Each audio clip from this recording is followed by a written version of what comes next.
కర్మఫలాలను ఆశ్రయించకుండా విధిగా కర్మను చేసే వ్యక్తియే నిజమైన సన్యాసి మరియు యోగి. కేవలం అగ్నిహోత్రాలను మానివేయడం లేదా కార్యరహితంగా ఉండడం సన్యాసం కాదు. స్వార్థ సంకల్పాలను విడిచిపెట్టడమే సన్యాసమని, అదే యోగమని శ్రీకృష్ణుడు స్పష్టం చేశాడు. ఇంద్రియ భోగవాంఛను విడిచిపెట్టనిదే ఎవరూ యోగి కాలేరు.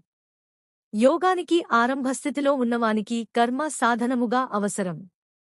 యోగంలో స్థిరుడైనవానికి సమస్త భౌతిక కర్మల విరమణే సాధనముగా మారుతుంది.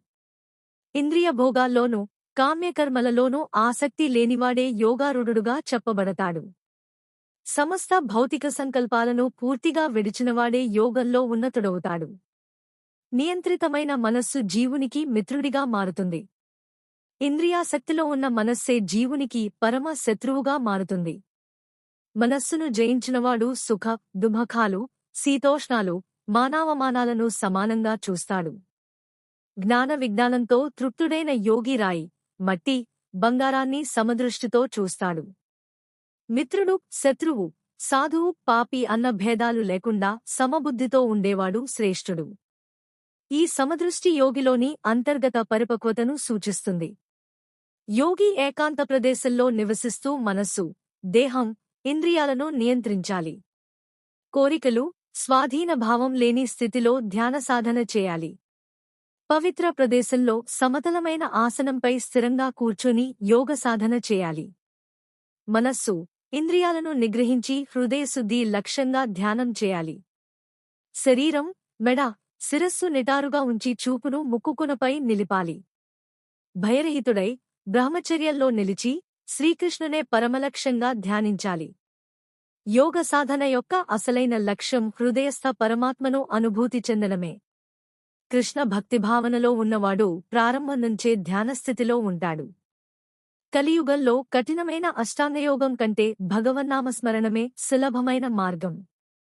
కృష్ణ భక్తిభావన ద్వారానే నిర్భయత్వం, పరిపూర్ణ యోగసిద్ధి సాధ్యమవుతుంది. దేహం, మనస్సు, కర్మలను నిరంతరం నియంత్రిస్తూ సాధన చేసే యోగి భౌతిక అస్తిత్వాన్ని ఆపివేసి పరమశాంతిని పొందుతాడు. ఆ పరమశాంతి భౌతిక శూన్యం కాదు, అది భగవంతుని ఆధ్యాత్మిక రాజ్యమైన భగవద్ధామాన్ని పొందడం.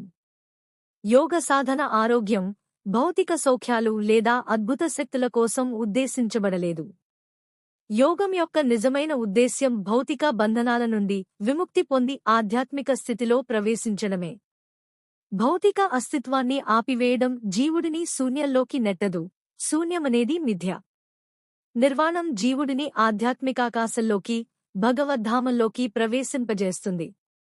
భగవద్ధామానికి సూర్యుడు, చంద్రుడు లేదా విద్యుత్తు అవసరం లేదు. అది స్వయంప్రకాశమానమైనది. ఆధ్యాత్మిక లోకాలు భౌతిక లోకాలలాగా కాక శాశ్వతమైన దివ్యప్రకాశంతో ప్రకాశిస్తాయి. మనస్సు సర్వదా కృష్ణకర్మలలో లగ్నమై ఉన్నవాడే నిజమైన శాంతిని పొందుతాడు.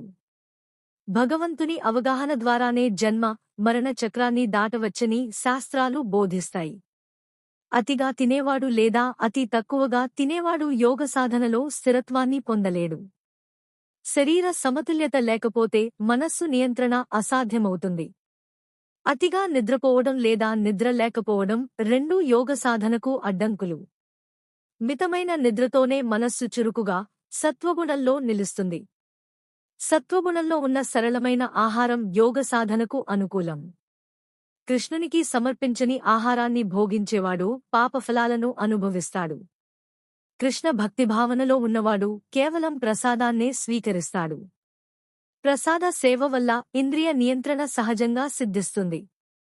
ఆహారం, నిద్ర, వినోదం, కర్మలలో క్రమశిక్షణ ఉన్నవాడికి యోగం దుఃఖనాశకమవుతుంది. అశ్రద్ధ, అతి లేదా అలసత్వం యోగపదంలో పతనానికి కారణమవుతాయి. అన్ని భౌతిక కోరికల నుండి విముక్తమైన మనస్సే యోగంలో స్థిరంగా ఉంటుంది. ఆధ్యాత్మిక స్థితిలో నిలిచిన యోగి కోరికల వల్ల కలత చెందడు. గాలిలేని చోట దీపం చలించని విధంగా యోగి మనస్సు స్థిరంగా ఉంటుంది. నిరంతర ధ్యానంతో యోగి పరతత్వంపై అచంచలంగా నిలుస్తాడు. సమాధిలో మనస్సు భౌతిక విషయాల నుండి పూర్తిగా విరమిస్తుంది. ఆత్మలోనే ఆనందించగలగడం సమాధి యొక్క ముఖ్య లక్షణం. సమాధిలో లభించే ఆనందం ఇంద్రియాలకు అతీతమైన దివ్యసుఖం. ఈ స్థితిలో యోగి సత్యం నుండి ఎప్పటికీ చలించడు.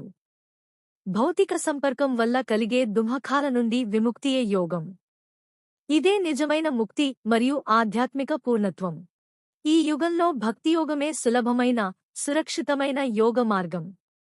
భక్తియోగంలో ఉన్నవాడు ఇతర సుఖాలను కోరడు, ఎందుకంటే అతడు దివ్యసుఖంలోనే స్థిరంగా ఉంటాడు.